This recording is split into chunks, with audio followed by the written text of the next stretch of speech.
Police విలువ అంటే ఏంది? ఒక స్టేషన్ అంటే ఒక మండలానికి బాస్.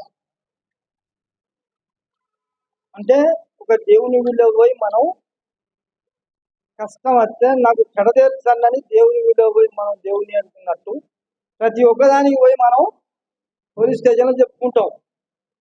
ఇలాంటిది ఏం జరుగుతుంది అంటే దళితులను అంటే మాల మాదిగా ఇలాంటి వ్యవస్థల గురించి దగ్గర రానిస్తలేరు.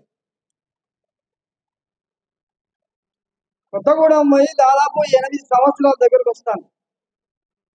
ఆరు పోలీస్ స్టేషన్లో లేని రిమార్కు 7వ పోలీస్ స్టేషన్కు తప్పు చేసిందా? ఈ 6 పోలీస్ స్టేషన్లు చేయని తప్పు 7వ పోలీస్ స్టేషన్ చేసిందా? ఎస్పీకి తెలియదా? ఎస్పీకి ఆలోచన లేదా? ఈ స్టేషన్లో తప్పు చేయని వ్యక్తి ఈ స్టేషన్లో ఎట్లా చేసిండు? ఒక్క రోజు కాకుండా ఒక్క రోజు స్పందించవా? నీ దగ్గరికి వచ్చి జరుగుతుంది అంటే ఎస్పీ ప్రమేయం ఉన్నది, ఎస్పీ చేయబట్టే జరిగింది వీళ్ళందరూ. కాబట్టి జితేందర్ రెడ్డి ఎప్పుడు నీ కులం ఏంది, నీ వ్యవస్థ ఏంది, నువ్వెంత అని మాట్లాడు. పోలీసు వాళ్ళను కుర్చీలో కూర్చుండబెట్టి ఎస్ఐని నిలబెట్టి మాట్లాడిస్తావు. మిస్టుకు ఏదన్నా జరిగితే పైన ముఖం మీద కొడతావు. వంగబడి ఏరుకోవాలి ఒక ఎస్ఐ అంటే ఇంత విలువ లేదా? ఎన్నోసార్లు మొరబెట్టుకున్నాడు ఎస్పీ దగ్గర పోయి. అయినా నువ్వు స్పందించవా? కష్టమైతే ఎవరిని చెప్పుకుంటావు? ఒక తండ్రి చెప్పుకుంటావు. తండ్రి లాంటి నువ్వు ఒక జిల్లాకు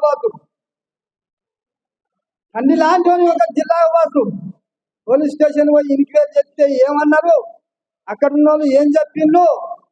ఏం జరుగుతుందా అని చెప్పంటే ఒక వ్యక్తి ఎస్పీ దగ్గరికి పోతానన్నావు, ఎస్పీ ఏం బీకిండు, నువ్వేం బీకుతావురా అని చెప్పి సీనునంటే చాలా చిన్నతనం అనిపించింది. అంతకుముందు మా ఇంటికి వచ్చినప్పుడు 3 రోజులు ఆ పోలీసు వాళ్ళను స్టేషన్కి ఒక్కని నేను పూర్తి చేస్తా లేకపోతే చెయ్య అని చెప్పంటే సుధా వాళ్ళను అదుపులో పెట్టుకొని నువ్వు ఈయన పానం తిన్నావు. ఎందుకు? వాళ్లకు నీకు లావాదేవీలు ఉంటేనే ఈయన మీద కక్ష కట్టినావు. అరుణ మేడం ఎస్ఐ మెట్ల మీద కూర్చుని ఏడ్చింది. ఆ రోజు ఏం చేసినావు ఎస్పీ గారు? ఏం చేసినావు? ఏం జరుగుతుందనేది తెలియదా? ఇంత జ్ఞానం లేదా? అంటే దళితులను అనగదొక్కాలే అన్న ఉద్దేశం మీదనే నువ్వు పట్టుబట్టావు. ఆమెను వేసిన కాడ ఈమెనెత్తాడు, ఈమె వేసిన కాడ ఆమెనెత్తాడు. ఇద్దరి మీద కక్ష పట్టిండు. అరుణ మేడం ఎస్ఐ మీద, సీనియర్ ఎస్ఐ మీద. ఎక్కడ మంచి పోలీస్ స్టేషన్ ఇయ్యలే. అంటే పోలీసు వాళ్ళ వ్యవస్థ ఎట్లుందంటే దళితుడు పైకి రావద్దు అన్న ఉద్దేశం మీదనే అనగదొక్కిండు. స్టేషన్ పోయి ఈసారి ఇచ్చినప్పుడు ఏం జరుగుతుందమ్మా అన్నప్పుడు ఒక మాట, నువ్వు ఎస్పీ దగ్గర పోతా అని చెప్పి ట్రాన్స్ఫర్ పెట్టుకుంటా అని చెప్పి అన్నప్పుడు ఎస్పీ ఏం బీకును నువ్వేం బీకుతావు అన్నప్పుడు ఇంత జ్ఞానం లేదా? ఆలోచించవా? ఈ మాట నన్ను అన్నాడు. ఇప్పుడు ఏం బీకుతావు? సిఐ కానిస్టేబుల్ బీకుతాను నువ్వు, నీ వాళ్ళు బీకుతాడా?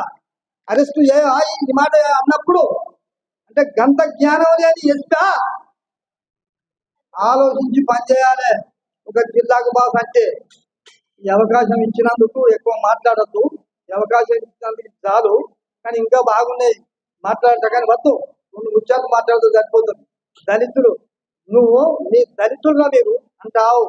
ఆ కోపం మీదనే ఆయన మనస్తాపాన్ని చెంది మందాయి సచ్చుండు. ఇంతటితో నేను ముగిస్తున్నా.